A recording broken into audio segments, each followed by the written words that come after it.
consulta del sistema nervioso. ¿Por qué la cefalea? O sea, motivo de consulta universalmente difundido en el mundo es el dolor. Y dentro de los dolores, el más común es el dolor de cabeza, o sea, la cefalea. Pero ¿por qué llama la atención la cefalea? Porque la cefalea puede ser un cuadro muy banal de no haber podido conciliar el sueño en la noche, que uno se despierta irritado con dolor de cabeza, ¿verdad? Y es un tipo de cefalea tensional o por falta de sueño, hasta un tumor en la cabeza. O sea, la cefalea es muy variada. Entonces, la cefalea es un síntoma y un motivo de consulta que siempre debe ser abarcado en el sistema nervioso central. ¿Por qué? Porque puede obedecer a patologías complejas y graves. ¿Cuáles son las estructuras que pueden doler, que tienen receptores para dolor en la cabeza?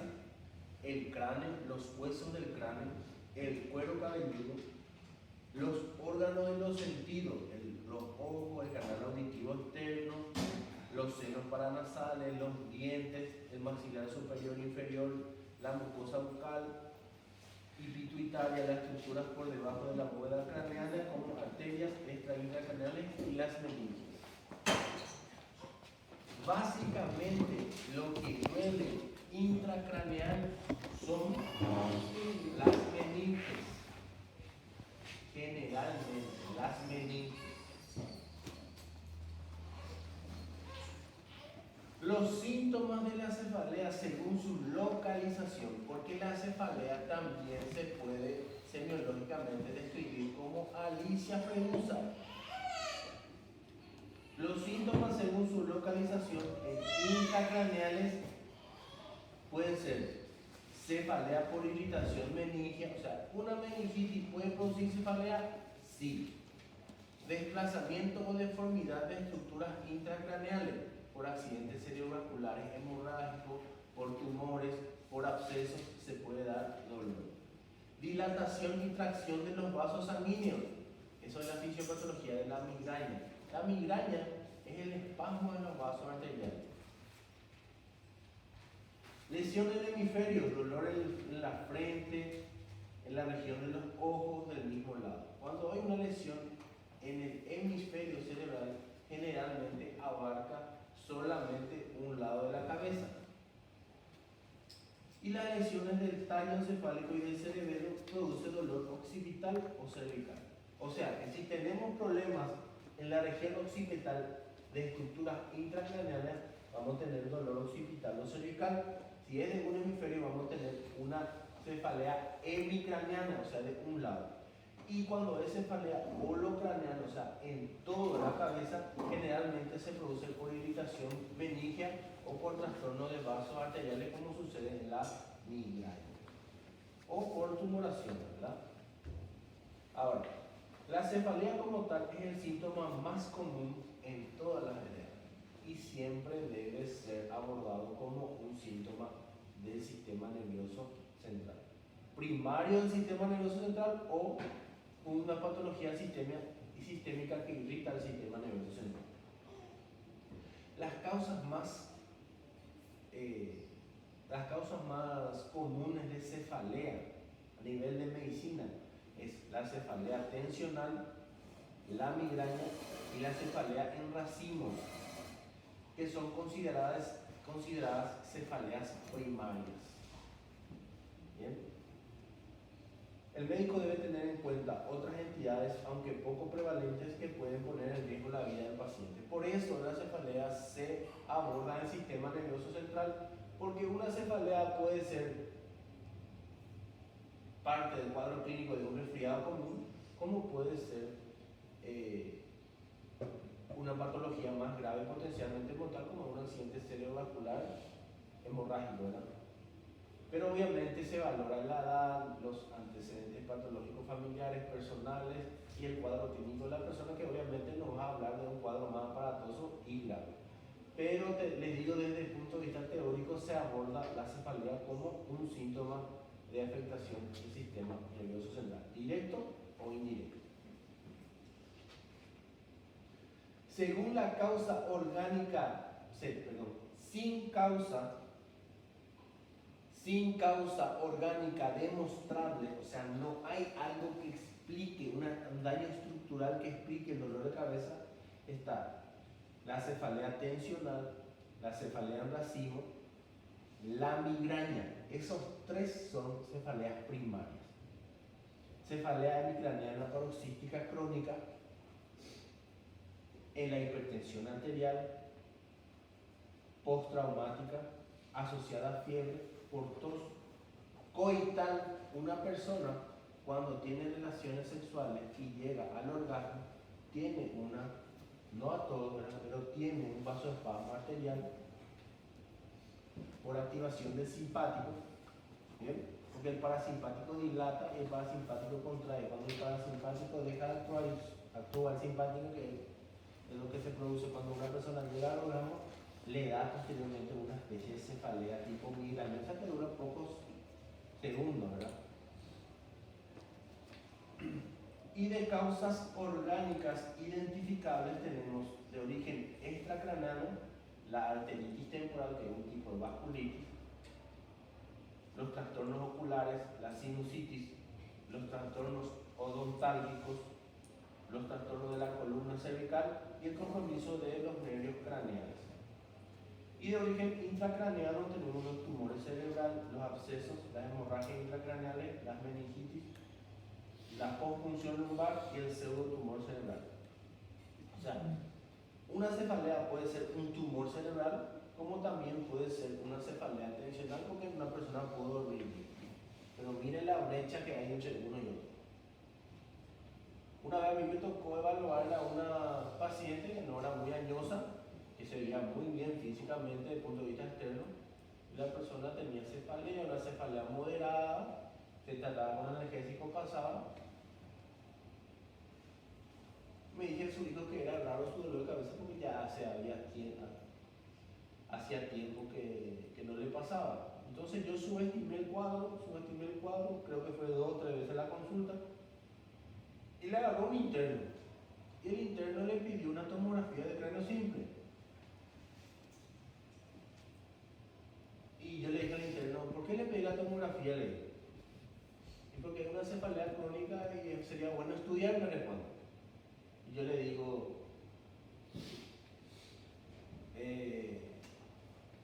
no, o sea, no me gustó de entrada la actuación porque fue un error mío, lo debo admitir. Y no tiene criterio para tomografía, le damos a irradiar de bala a la persona y que esto que lo. Se fue y se hizo la tomografía y le da un tumor cerebral también. Y bueno, lección para mí, ¿verdad? Yo soy profesor y siempre hablo de que los errores de medicina se cometen por subvaloraciones, y en ese caso yo subvaloré la situación.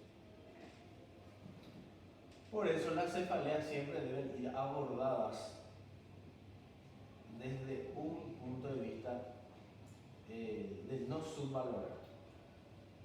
¿Bien?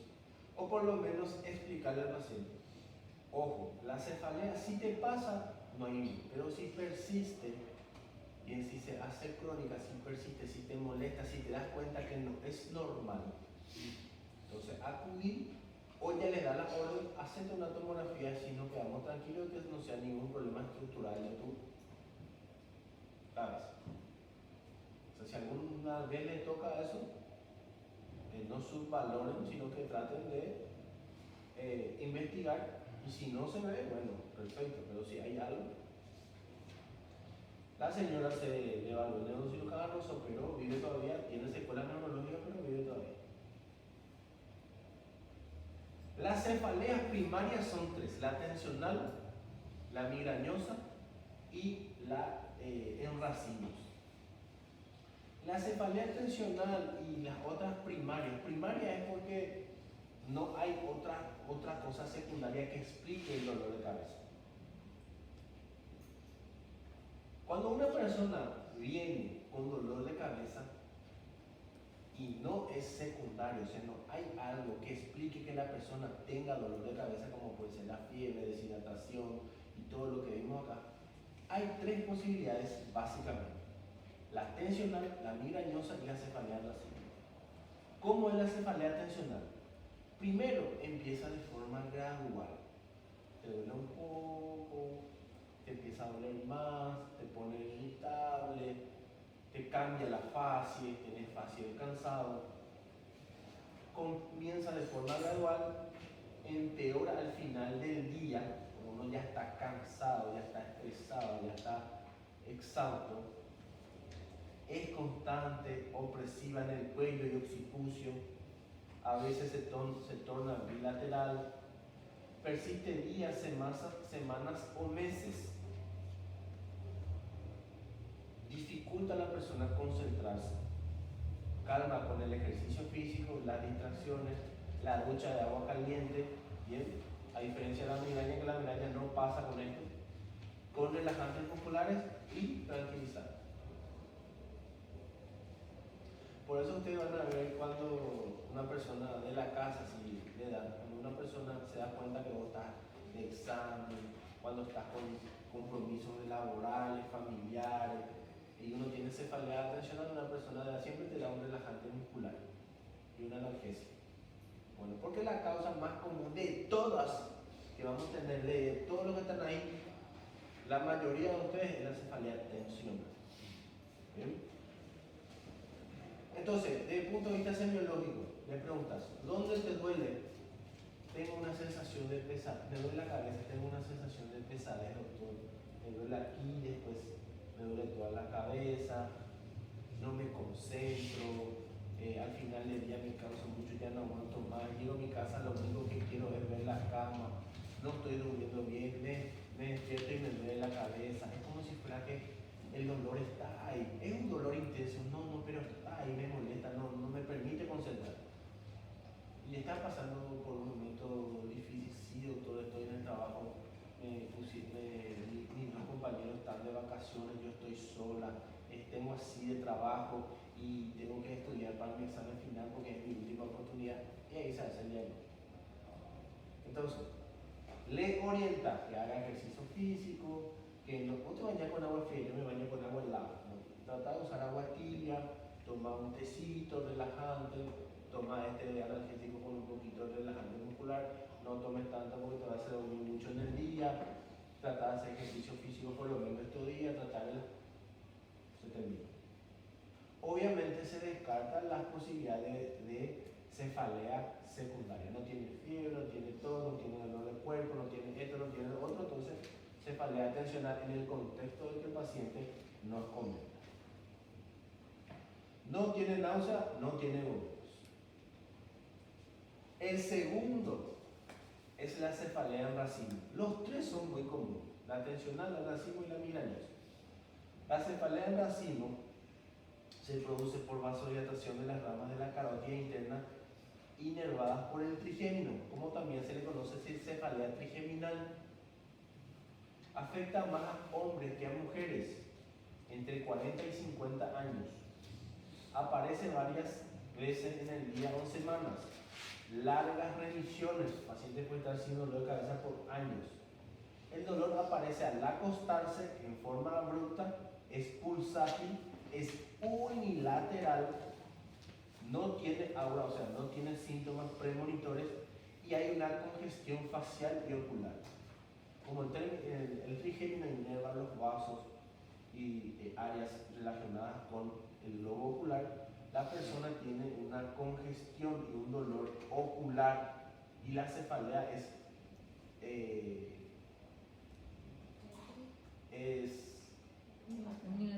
unilateral. Bien, entonces, pacientes de entre 40 y 50 años, puede ser 30 y 50, con cefalea de inicio nocturno, brusco, congestión y dolor ocular, bien, que duran más o menos una hora, bien, que hay congestión facial y ocular de un solo lado, generalmente es una cefalea de racimo y obedece a vasodilatación de la carótida interna. Esto es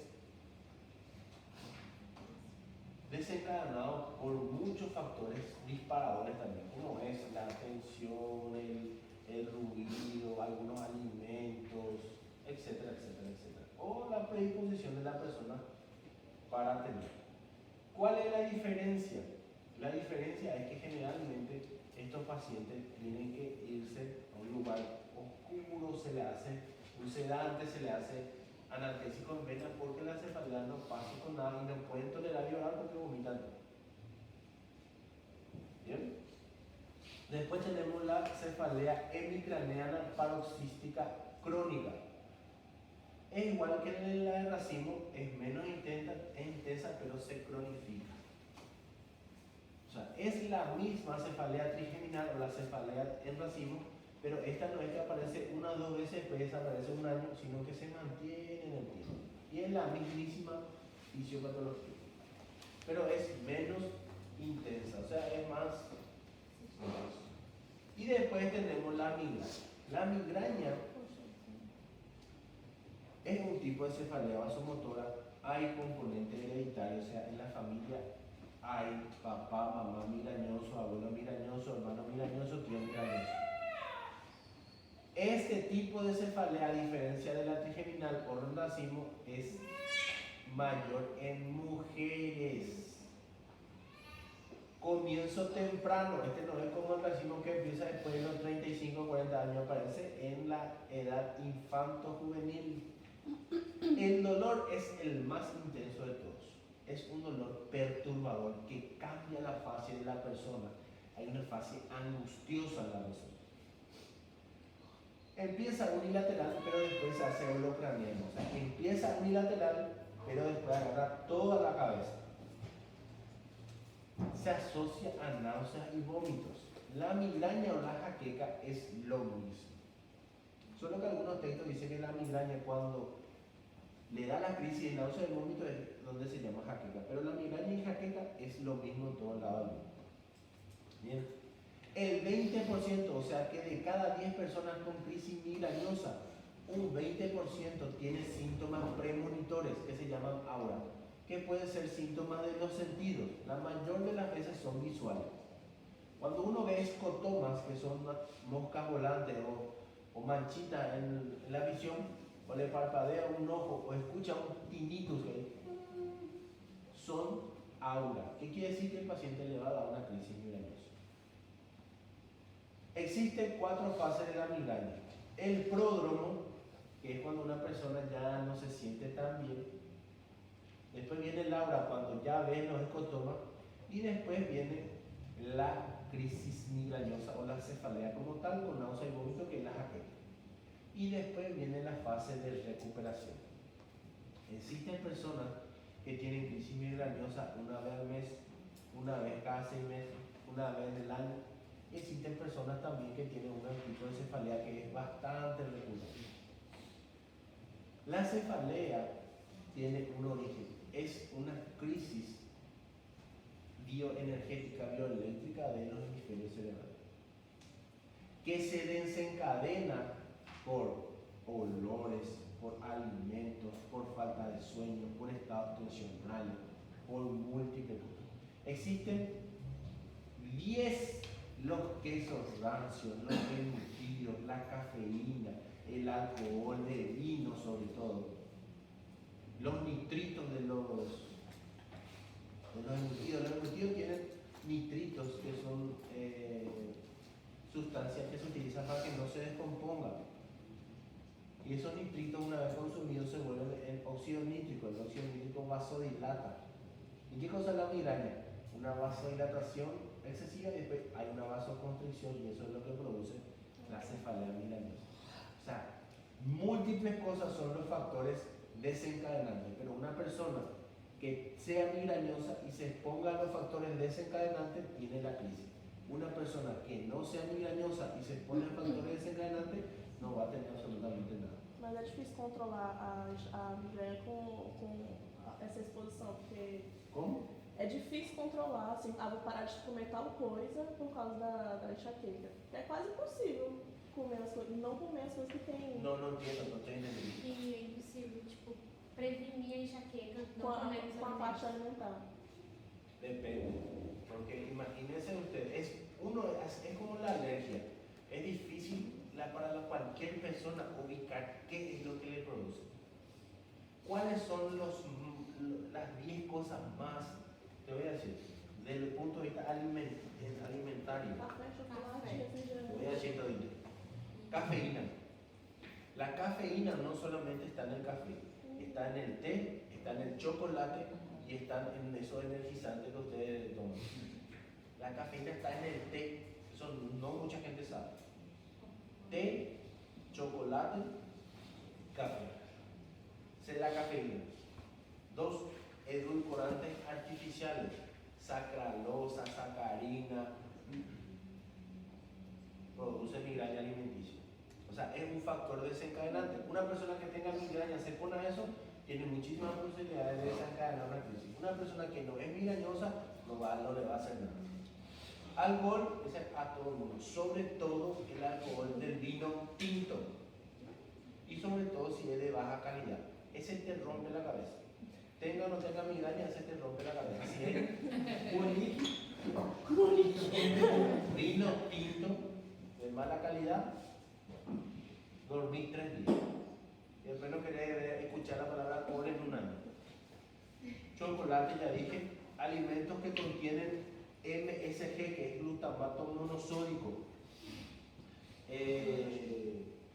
Este elemento se encuentra en muchos medicamentos, sobre todo sirven como conservante, o sea, tienen que buscar glutamato monosódico, MSG. Carnes curadas. Las carnes curadas, incluyendo embutidos, jamones, salchichas que contienen preservantes llamados nitratos, que liberan óxido nítrico en la sangre y produce vasodilatación y desencadena la migraña. Las carnes curadas son las carnes conservadas, las carnes en conserva. Y todo este tipo de carne maduradas, conservadas, que vienen enlatadas, las carnes que se fabricaron y sirven para durar mucho tiempo. Quesos añejos, fetas de queso, queso azul, queso parmesano, daño. Alimentos al escabeche y fermentados, curtidos, picles, kimchi, kombucha, angú curtidos, jalapeños. Esas son todas esas verduras que usan los mexicanos que están en ese aceite, la mayoría son picantes. Los alimentos congelados que se sacan, se sobrecalientan y se sirven también. Y alimentos que tengan muy alto contenido de sodio, o sea, alimentos salados, las aceitunas, los jamones crudos, todo lo que vos comés y pica, o sea, que te da una gana de tomar cerveza increíble. Para el migrañoso, mortal. Entonces la migraña tiene 4 frases. Pródromo, cuando la persona ya no se siente muy bien. Aura, cuando ya empieza a tener los síntomas premonitores, la crisis migrañosa como tal, y después viene una fase de recuperación donde la persona está medio tontita. Doutor, no caso da migrante, você falou que vai ter vasodilatação e vasoconstrição, os dois, é? La fisiopatología es vasomotora, o sea, se debe a dilataciones y vasoconstricciones de las arterias intracraneales. Existen varios tipos de cefalea migrañosa, pero muchos se caracterizan por dolor severo. O sea, la persona que tiene crisis de migraña no te va a esperar en la urgencia. Es una persona que le molesta la luz, tiene fotofobia, llega así, llega con agitación psicomotriz, se mueve, no encuentra el lugar, le duele extremadamente mucho. Existen varios tipos de cefalea migrañosa, pero muchos se caracterizan por dolor severo en uno de los lados que posteriormente abarca ambos. Náuseas, mareos, molestias visuales causadas por la dilatación y constricción de los vasos sanguíneos de la cabeza. O sea, el cólico menstrual de la mujer, eso es la cabeza, eso es la migraña. Imagínense eso. Ahora, las cefaleas, estas son las 3 primarias. Si yo pregunto, ¿cuáles son las características de la cefalea primaria migrañosa? Ustedes me dicen esto. Si le digo, ¿cuál es la cefalea primaria más común? Ustedes me dicen ¿Cuáles son sus características? La tensional, el racimo o trigeminal y la migrañosa son las cefaleas primarias. ¿Por qué primarias? Porque no existen otras cosas que justifiquen el dolor de cabeza. O sea, si yo tengo sinusitis y me duele la cabeza, ¿es una cefalea primaria? No, es una cefalea secundaria porque yo tengo sinusitis. Y la mucosa de los espacios sinusales, ¿tienen receptores para el dolor? Sí tienen. Entonces la irritación de esos receptores es lo que me produce la cefalea. Y después tenemos cefalea por hipertensión arterial, que tiene su característica ahí. La cefalea postraumática, obviamente va a haber un antecedente de traumatismo craneal, ¿verdad?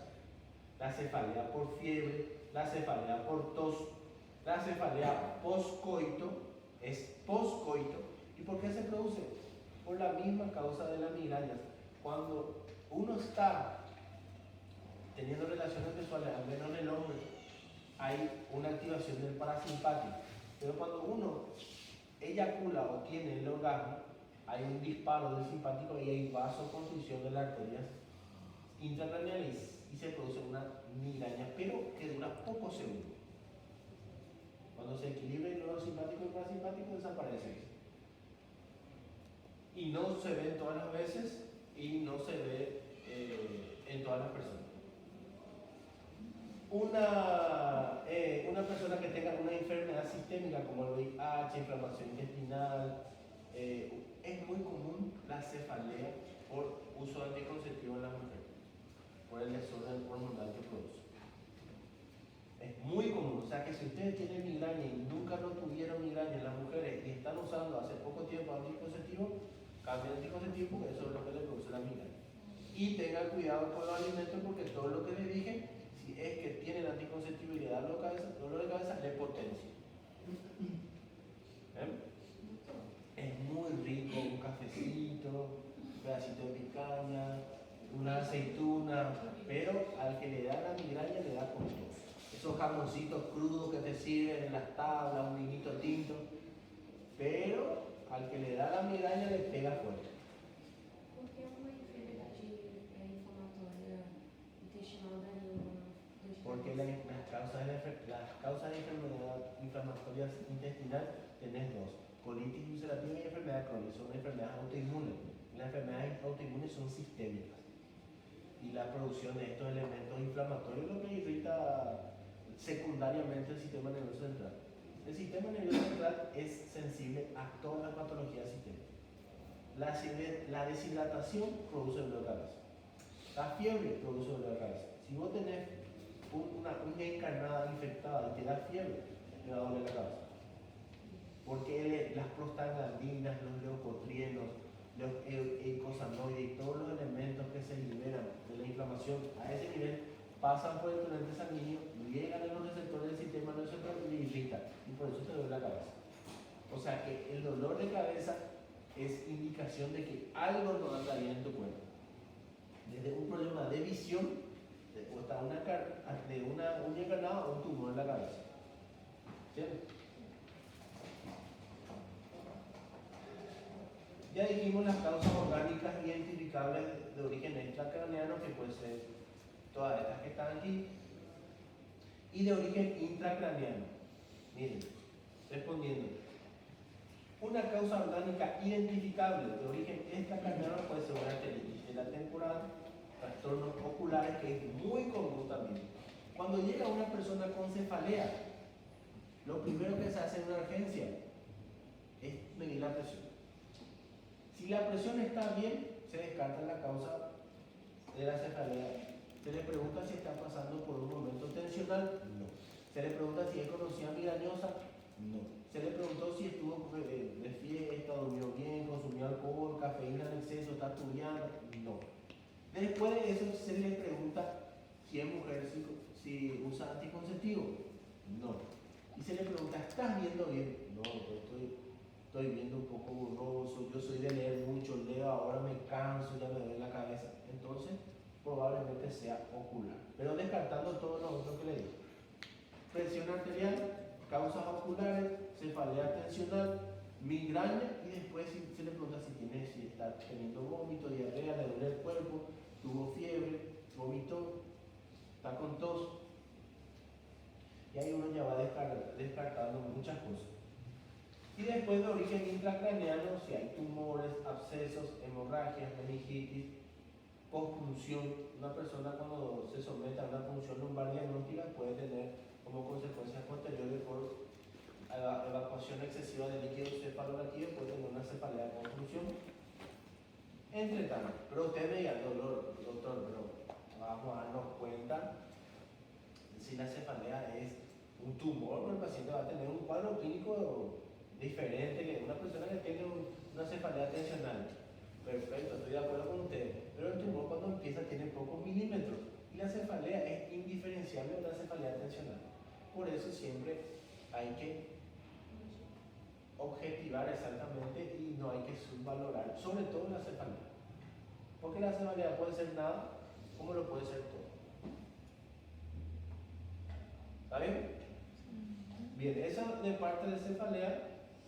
Bien, vamos a enganchar ya la otra clase, así les libero temprano, para que ustedes se relajen y puedan darle una leída a imágenes.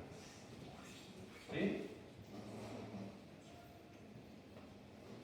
El otro síntoma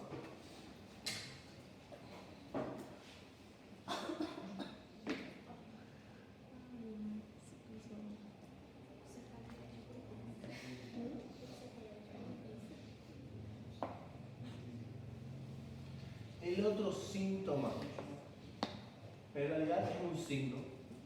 El otro signo, o sea, el motivo de consulta más importante, o sea, yo le pondría a todos en el puesto número 1. Otro síntoma extremadamente importante, motivo de consulta del sistema nervioso central, el más abrupto, el que más aparatoso es, el que más llama la atención, es la convulsión. ¿Bien? A la convulsión, en semiología se le llama síndrome convulsivo, porque la convulsión siempre está dado por un grupo de signos y de síntomas. ¿Qué cosa es la convulsión? La convulsión o síndrome convulsivo es un conjunto de manifestaciones clínicas que tiene como elemento central un tipo de movimiento involuntario. O sea, el síndrome convulsivo es la convulsión más sus síntomas acompañantes. Por eso el síndrome se llama conjunto de signos y síntomas, ¿verdad? Entonces, el síndrome convulsivo es la convulsión más los síntomas acompañantes. La convulsión etimológicamente significa crisis o ataque y viene del griego antiguo. ¿Qué quiere decir en la palabra? ¿Qué quiere decir crisis en la universalidad del idioma? Crisis quiere decir que una cosa que no estaba mal se puso mal. Eso es crisis. Una situación, una crisis financiera. No estaba así, pero ahora está así. Una crisis laboral, estábamos trabajando bien y ahora tenemos este problema. ¿Bien? Crisis es algo que no andaba mal o no andaba tan mal y de repente se puso mal. Y cuando se habla de crisis, se habla de que en el tiempo la situación fue abrupta, o sea, fue rápida. Eso significa crisis.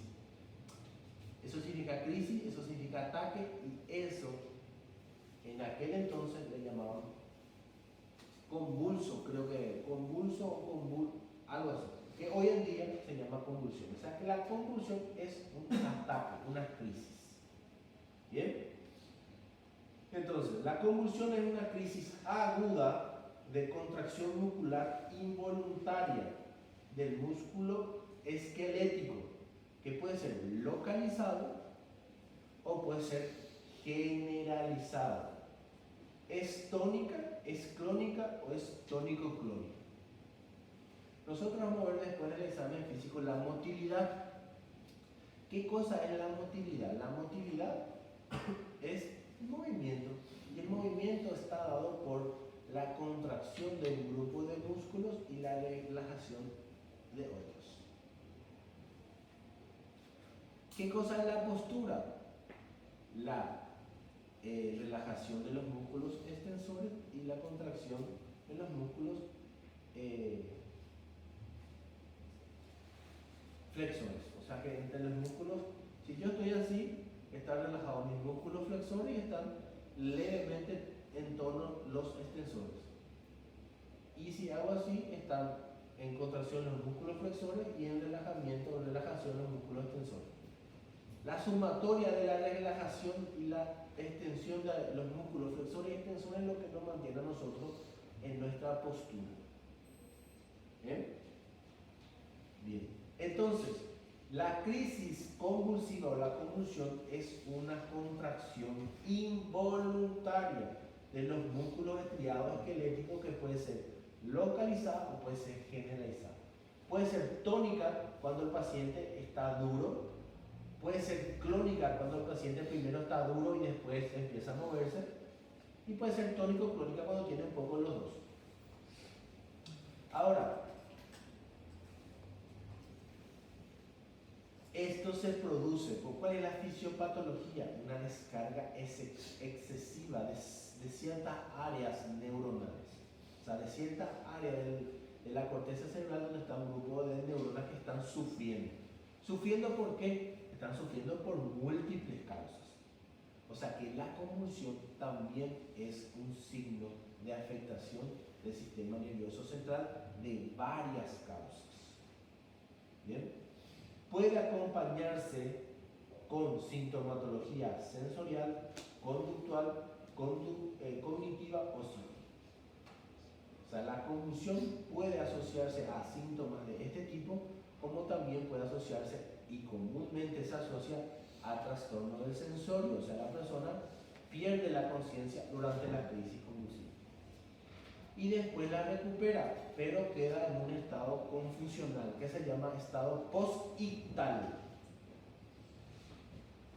Ictal viene de ictus. Ictus también significa una especie de crisis, una especie de ataque. ¿Bien? Entonces, una persona puede convulsionar por muchísimas causas. ¿Bien? La convulsión es un signo severo de afectación del sistema nervioso central. Después ustedes van a ver, por ejemplo, epilepsia. La epilepsia es una enfermedad neurológica crónica, cuyo signo de expresión más común es la convulsión. Pero la convulsión es un síntoma de afectación neurológica que puede ser por múltiples causas. Una persona puede convulsionar por un traumatismo craneoencefálico, por fiebre, por medicamentos, por un accidente vascular encefálico, por un tumor. Doutor, tem uma causa que eu acho super interessante, que eu acho que talvez não tenha uma causa, na verdade não tem uma causa específica, que as pessoas, as crianças que têm autismo, têm, não são todos, né, lógico, mas tem crise convulsiva de causa... Ahí se dice criptogenética. Criptogenética. Cuando una persona tiene convulsiones y no reúnen criterios de epilepsia, porque la epilepsia tiene criterios de diagnóstico, se le llaman de acuerdo al tipo de convulsión que tiene, ¿bien? Se le llaman convulsiones infantiles criptogenéticas, donde no se sabe la causa de la convulsión. La crisis de ausencia es un tipo de convulsión generalizada, donde el paciente se queda y está convulsionando. O sea, el paciente está normal, son generalmente criaturas, niños, tienen un aspecto diferente a los demás, pero se quedan.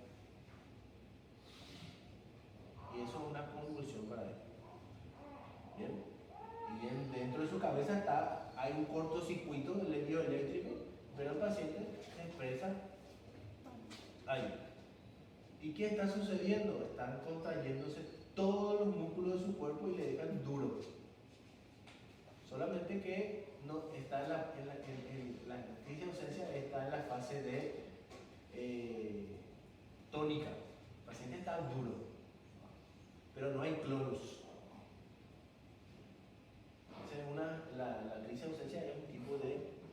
convulsión generalizada.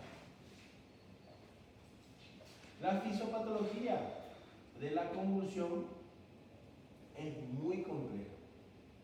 La convulsión por fiebre tiene una fisiopatología. La convulsión de la epilepsia tiene una fisiopatología.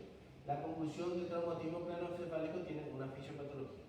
Cada causa de la convulsión va a dar lugar a una fisiopatología diferente. Ahora, ¿cuál es el tipo de convulsión más famoso que existe?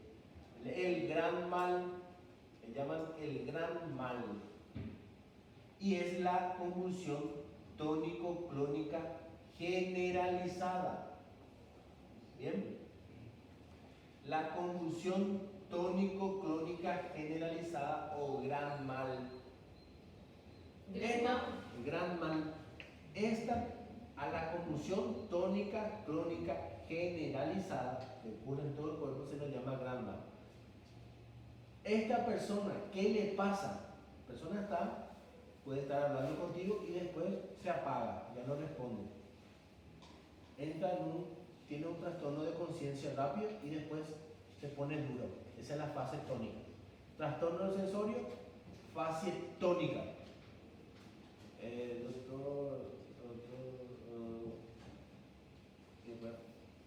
Se pone tónica. Y después de la fase tónica se pone clónica. En todo el cuerpo.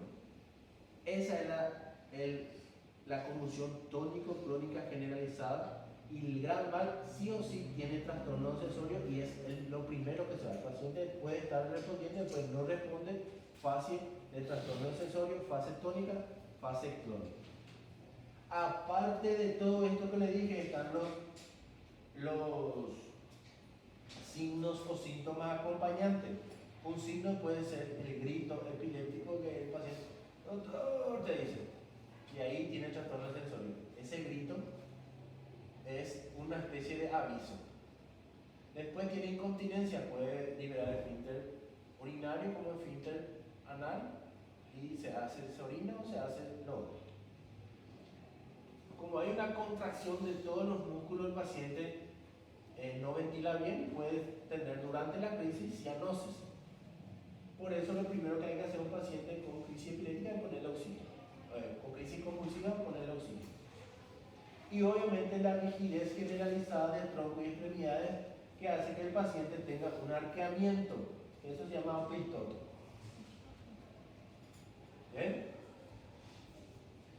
Eso que están viendo ahí es el gran mal, es la crisis convulsiva tónico-clónica generalizada. Porque existen crisis convulsivas localizadas, que son los pequeños males. Una fasciculación parpebral unilateral de este músculo pues, es una convulsión.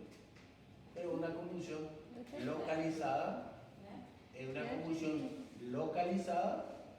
es un pequeño mal porque el paciente no pierde el sensorio, no pierde la conciencia.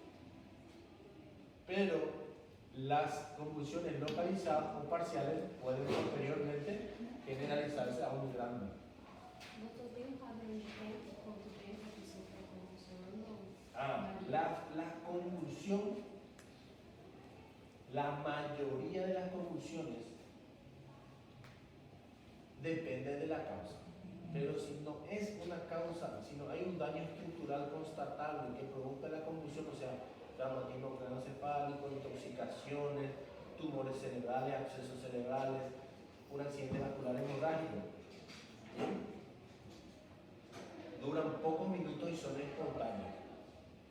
O sea, el paciente ya llega a un hospital ya en estado posictal, que es el estado de flacidez y recuperación del sensorio, y estado de flacidez total. El paciente está débil, decaído y apenas está desorientado. Ese es el estado posictal. Generalmente la mayoría de los pacientes ya llegan así.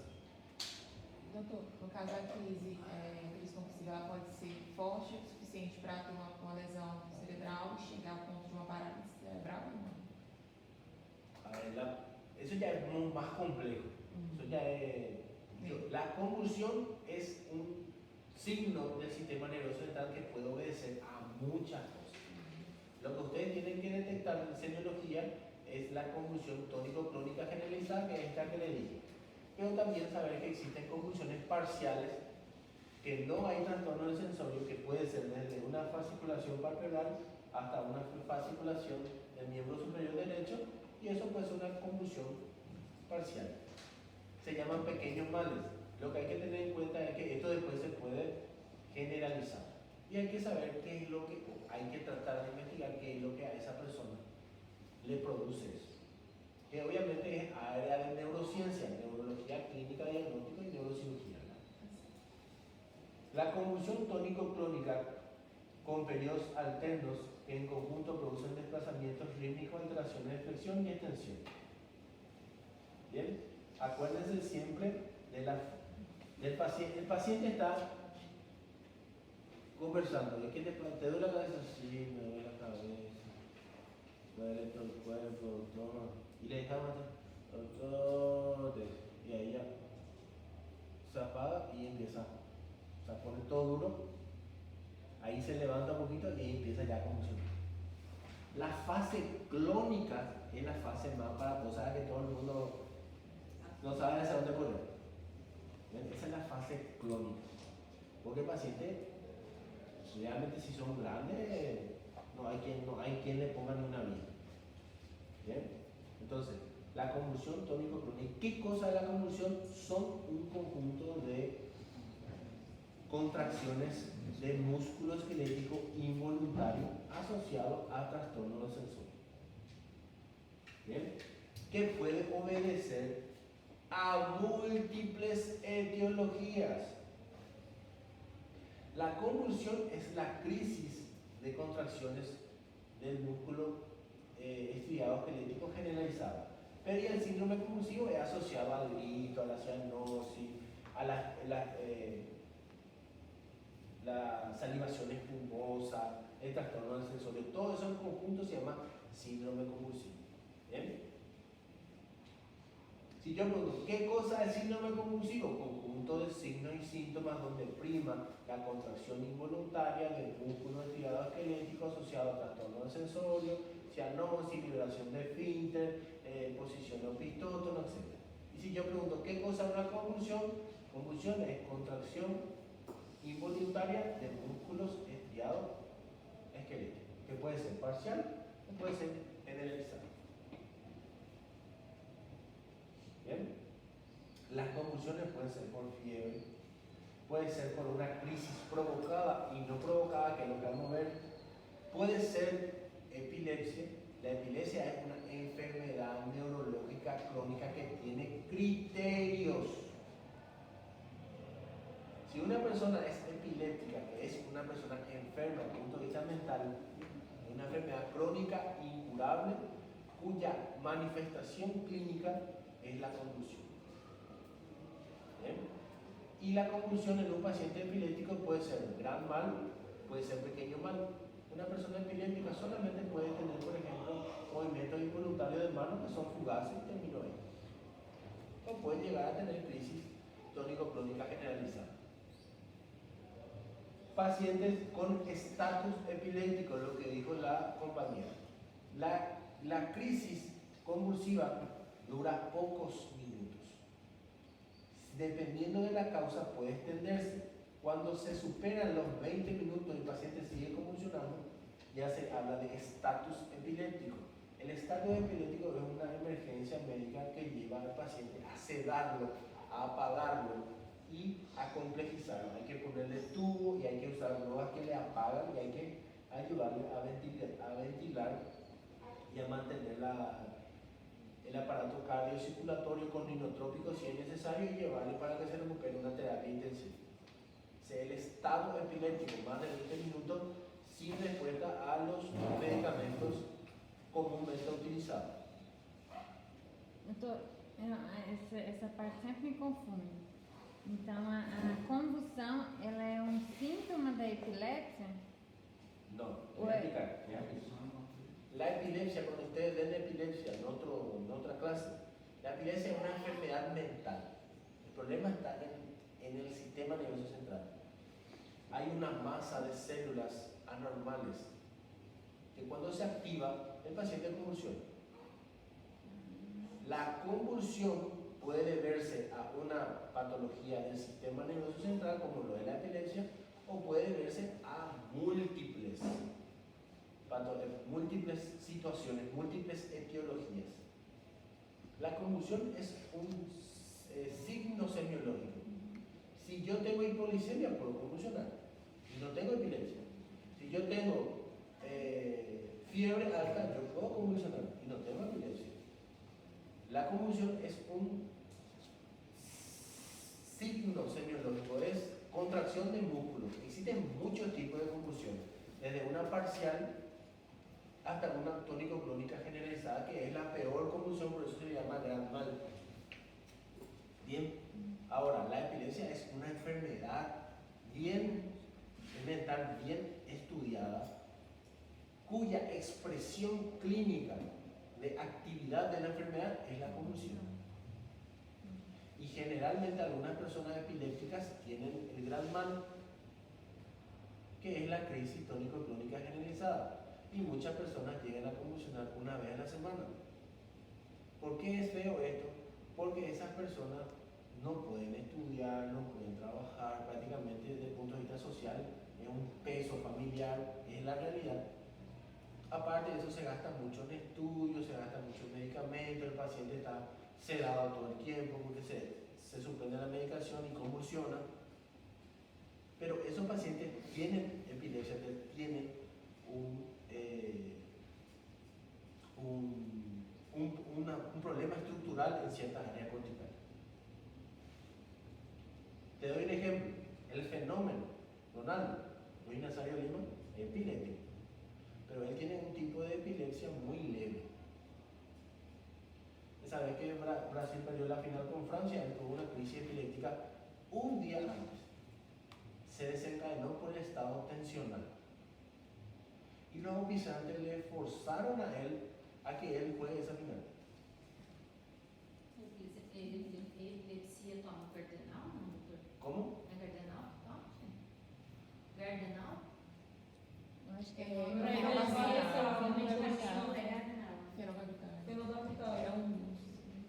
Suave. No estoy entendiendo la pregunta. Ela perguntou assim, para epilepsia, o medicamento que se utiliza é Hay muchísimos esquemas. Muchísimo.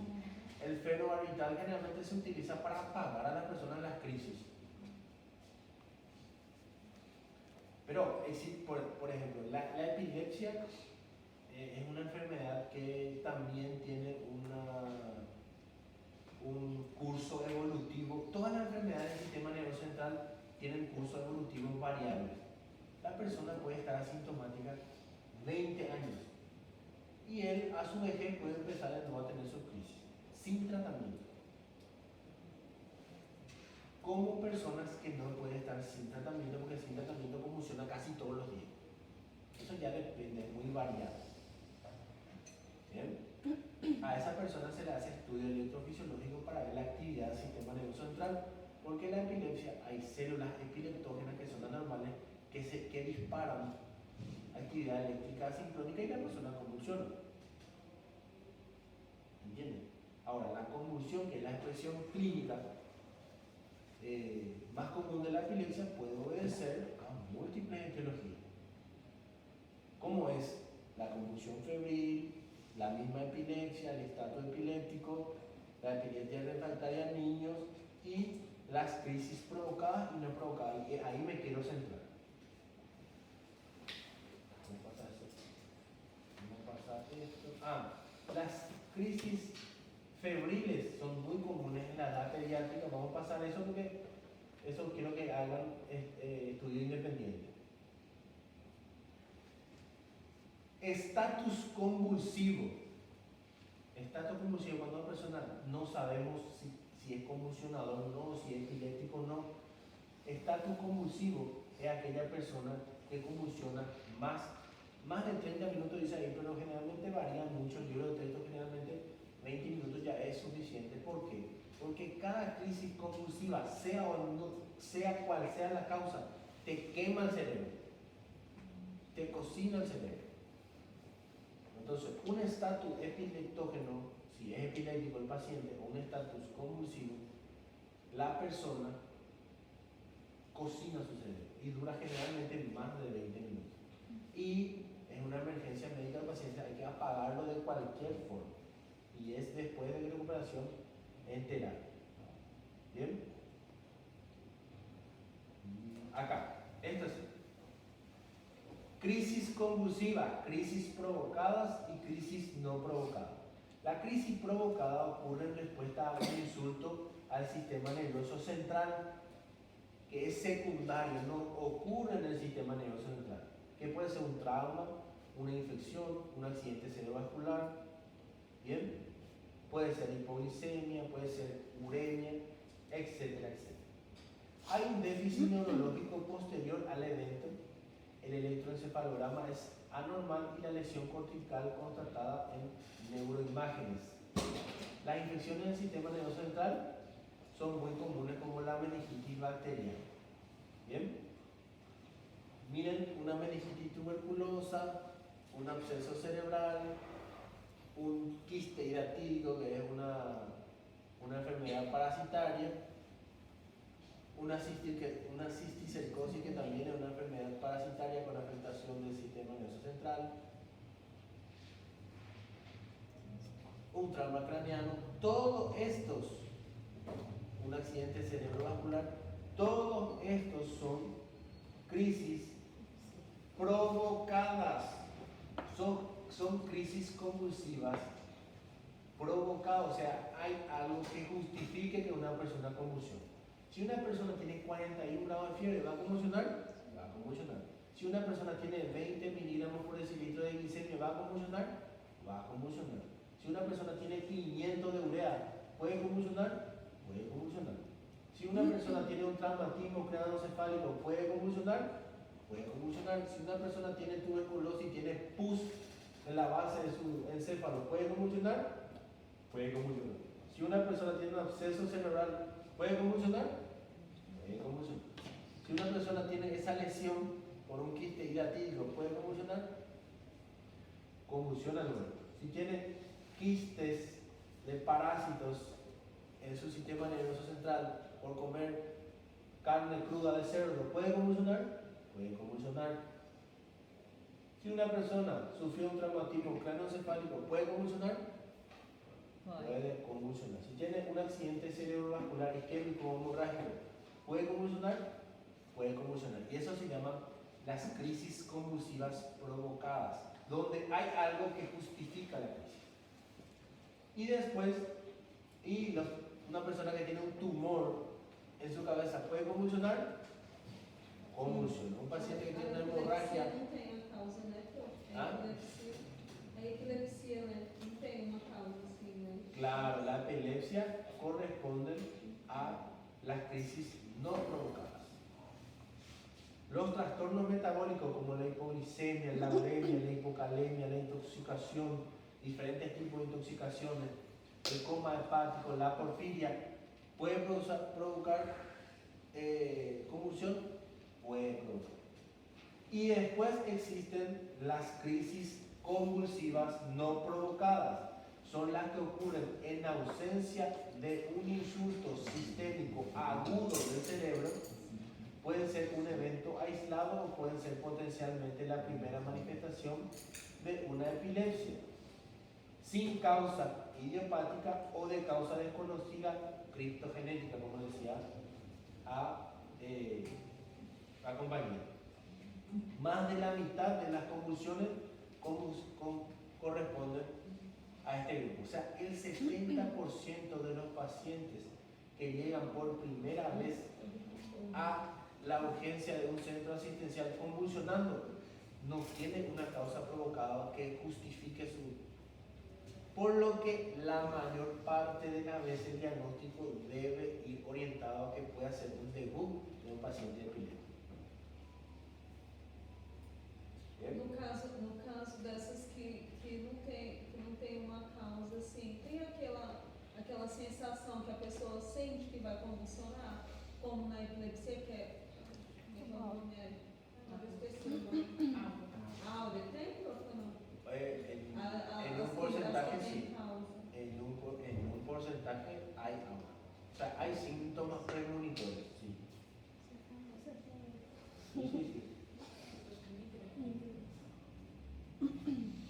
Casi el 70% de las crisis convulsivas de novo, las crisis convulsivas nuevas, no hay ninguna causa provocada o una causa que justifique que la persona convulsione, por lo que el diagnóstico debe ir a los antecedentes patológicos familiares, si hay personas diagnosticadas con epilepsia o no. Acuérdense que la epilepsia es una enfermedad neurológica crónica irreversible, donde hay un grupo de células anormales que tienen disparos eléctricos asincrónicos y que dependen sus crisis. Algunos son muy raros, un año después son asintomáticos varios tiempos y algunos son muy reiterativos. Y la causa de la enfermedad neurológica crónica, en el caso de la epilepsia, la causa de expresión clínica más común es la expresión clínica de la epilepsia más común es la convulsão. convulsión. La convulsión es la expresión clínica más común de la enfermedad epiléptica.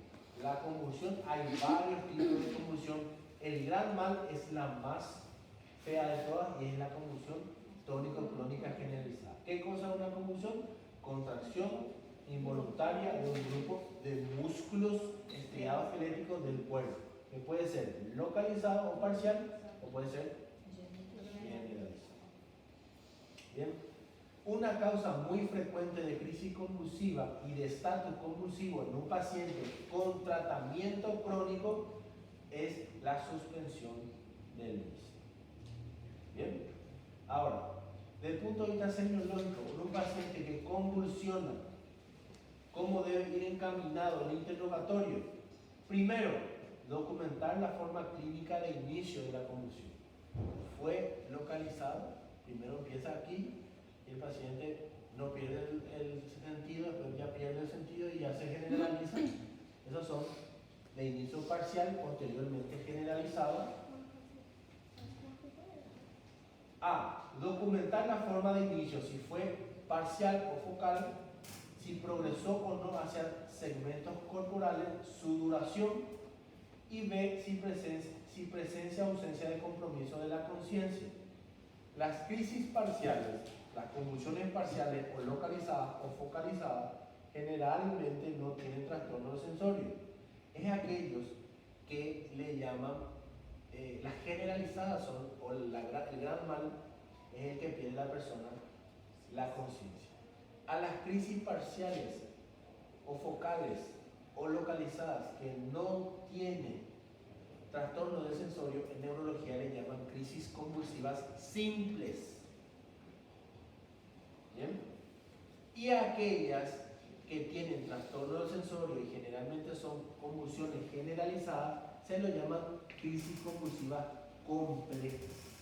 O sea que cuando ustedes hablan de crisis convulsivas simples, ya saben que son parciales o localizadas, y cuando son generalizadas, saben que son crisis convulsivas complejas. ¿Sí? Si hubo aura, como dijo la compañera, si hay algún síntoma premonitor, tipo de síntomas asociados, si hay trastornos sensoriales, psíquicos como delirio, alucinaciones, autonómicos como liberación de esfínter, palidez cutánea mucosa, sudoración fría, ¿bien? Y algunos movimientos heterotipados. Por ejemplo, esto.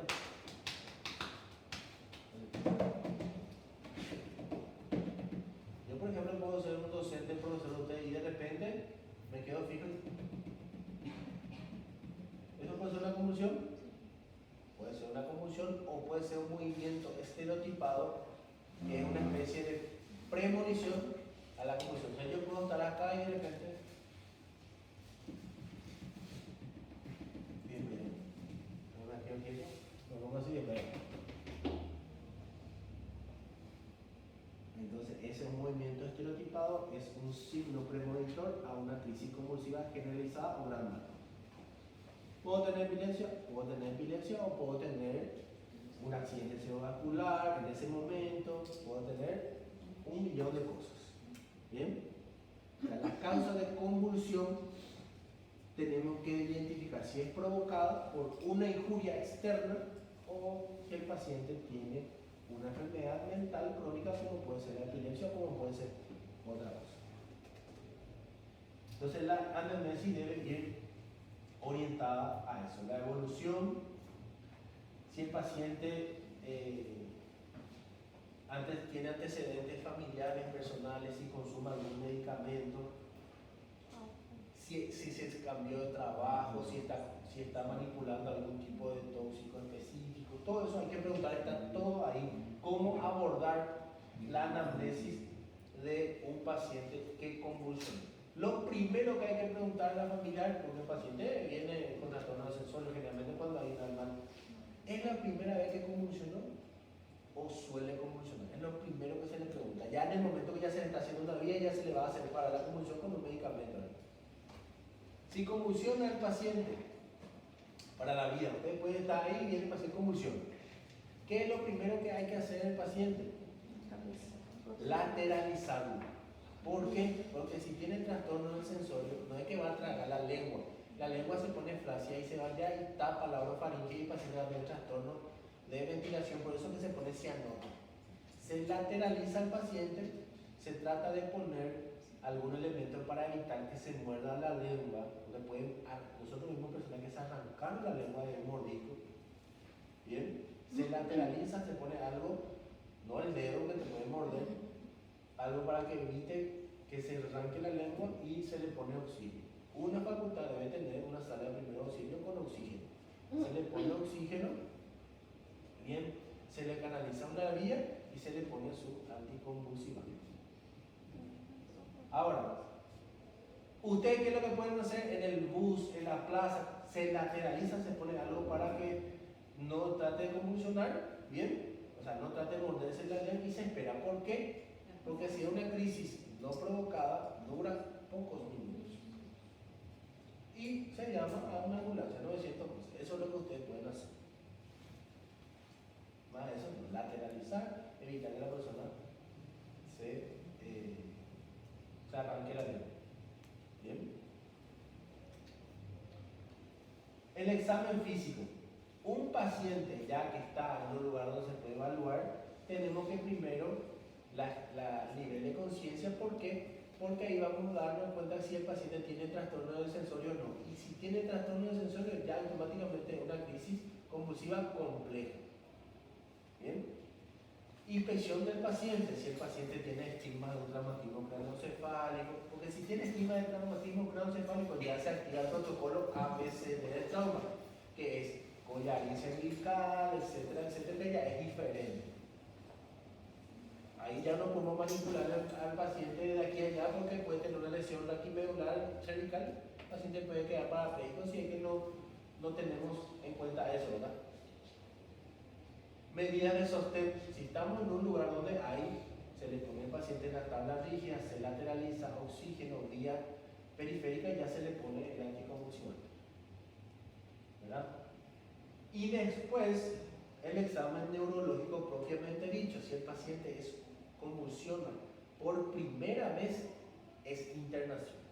Si el paciente convulsiona más de 20 minutos, es internación en terapia intensiva.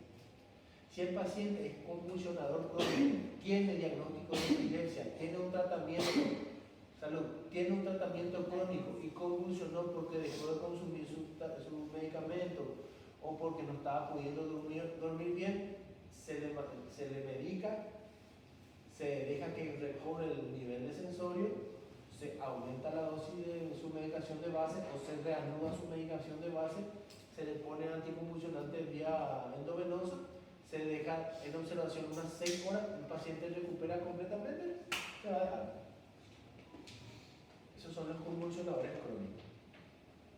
Pero si convulsiona, si es la primera vez que convulsiona, el paciente tiene que quedar internado. ¿Por qué? Porque puede ser una causa provocada, o sea, algo que debemos investigar que causa la convulsión. Bien, y siempre tenemos que evaluar al paciente desde el punto de vista general, que es lo que vamos a dar en la próxima clase. Antecedentes patológicos familiares y personales del paciente neurológico y el examen físico general de un paciente neurológico. ¿Cuáles son los motivos de consulta más importantes entonces del sistema nervioso central? 1, convulsión. 2, trastorno del sensorio, que más o menos va de la mano. 3, cefalea. Y 4, trastorno del sueño. Y eso fue lo que digo. Después los movimientos involuntarios, esto que lo otro ya queda un poco de la... Pero obviamente si ustedes quieren leerlo, está en el libro.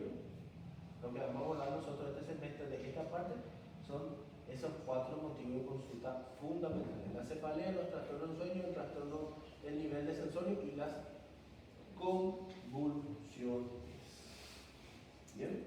Y obviamente un paciente que convulsiona por primera vez, hay que hacerle todos estos procedimientos diagnósticos que van desde estudios de sangre, estudios de imágenes, ¿bien?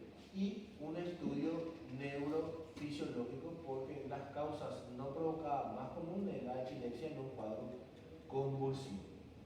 Y obviamente los factores de mal pronóstico de una convulsión es que duren más de 20 minutos, ahí ya lo hace un estado epiléptico, ya hay que complejizar al paciente, hay que apagarlo, el paciente tiene que recuperar en terapia intensiva y hay que ver la causa que lo produce, ¿verdad? Factores de mal pronóstico, el más común de todo es que el paciente convulsione más de 20 minutos y que no ceda a los medicamentos que comúnmente se utilizan.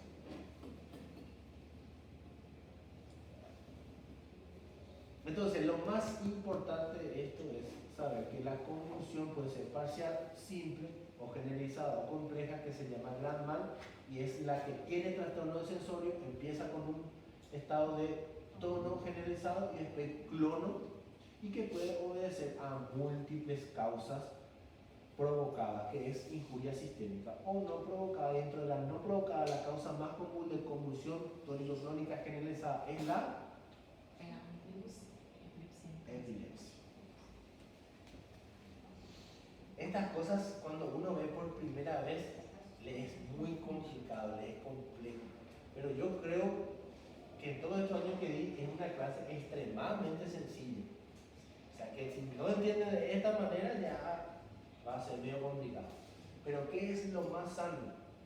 Le digo a ustedes sabrán qué hacer. Después de esto, ir al libro y empezar a leer. Porque si dejan ustedes para leerlo, otro día ya se pierde la esencia. Lo que pasa es que ahora ustedes tienen un examen y están enfocados en el examen. Pero les aconsejo por lo menos hoy de noche que le leen una leidita a convulsiones y cefalea de la gente. ¿Está bien?